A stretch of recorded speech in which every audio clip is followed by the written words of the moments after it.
Then we've got a speed test, and this is for circumstances where I found, for instance, if we look at the ogre here, I'll just zoom in on him a bit.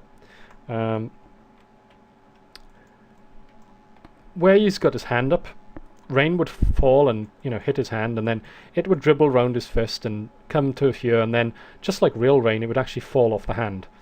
And at that point, you really don't want the speed hit of control speed by surface, because it's really slow, and your particle would be falling through space, and at the same time it would be trying to be controlled by the surface of the ogre, and that's silly. It just doesn't need that. So what I did was I put an optimization into the flow, and that's at this point here, and it's this speed test. And what it's basically testing for is for particles which are accelerating, acceleration magnitude is greater than 500, and that basically means the particle isn't dribbling anymore, it's falling. And if it's falling, therefore it doesn't need to be controlled by this speed by surface operator anymore. It just needs to fall basically under gravity. And in which case, let's get it out of this event and get into a simpler event where it can just be allowed to fall. So it gets sent out here, and it gets processed in here. You can see in the rest of this event we just apply material static rain, and we delete the particles after 25 plus a random variation. And that means that our particles probably never actually reach the ground and do this splash. They're just allowed to run down the surface. This is just a seed, it doesn't really render. It's just a seed for other droplets, which we'll see in a second. Also, you can see that we're spawning by rate, which you can see here, and that's actually been sent in here as well, and that's actually causing these droplets too, these sub-droplets here. Now, if we look at this speed test, they get sent down here. These are the ones which I've said are falling.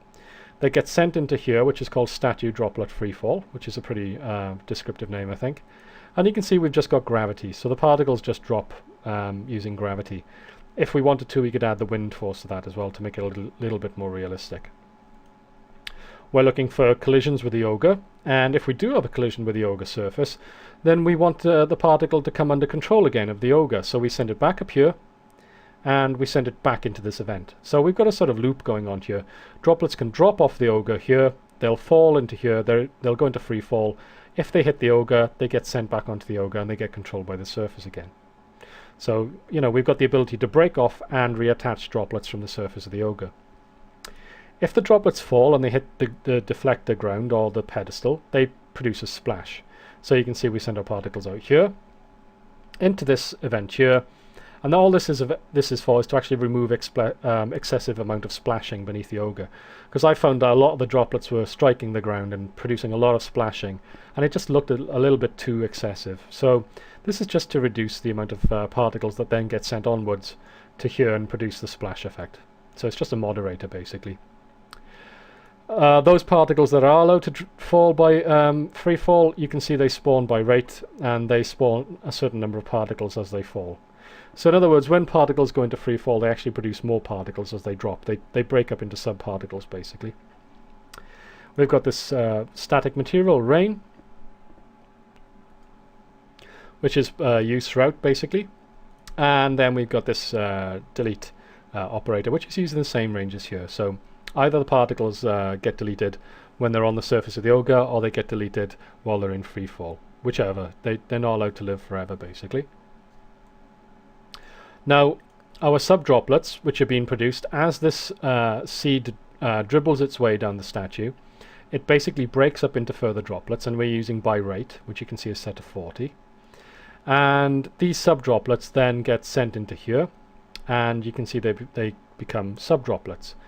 You can see the speed is set by icon arrow, so they're basically stopped. The force of gravity is applied to them. Collision detection is applied, so they're basically allowed to run along the surface of the ogre, although they're not actually constrained to the surface. This is a differentiation that we have here. So basically, they're allowed to fall if they go over a vertical surface. If they do fall over a vertical surface, then they're almost certainly going to fall down until they hit the ground, which you can see we've got here. We've got the deflectors for the pedestal and the ground. And we've also got a speed test, which again is for what we're testing for this acceleration for them falling.